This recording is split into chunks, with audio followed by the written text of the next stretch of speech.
একবার চীনের এক জলবাহকের কাছে দুটি বড় পাত্র ছিল। একটি পাত্র ছিল নিখুঁত, কিন্তু অন্যটিতে একটি ফাটল ছিল। ফলে ফাটা পাত্রটি কখনোই পূর্ণভাবে জল ধরে রাখতে পারত না।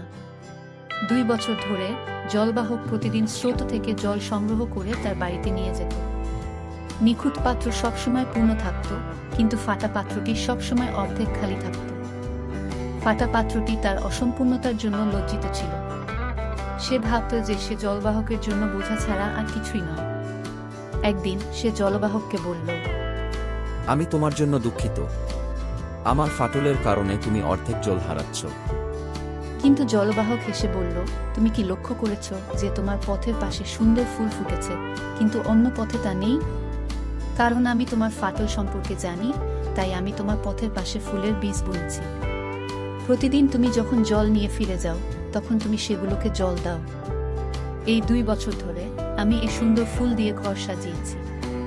তুমি যেমন আছো ঠিক তেমন না থাকলে ঘরের এত সৌন্দর্য থাকতো না। ফাটা পাত্রটি অবাক হয়ে গেল। সে বুঝতে পারল যে তার ত্রুটি আসলে একটি আশীর্বাদ ছিল। এই গল্পের শিক্ষা হলো, আমাদের সকলেরই ত্রুটি আছে, কিন্তু আমাদের ত্রুটিগুলোকে লজ্জার কারণ মনে করা উচিত নয়।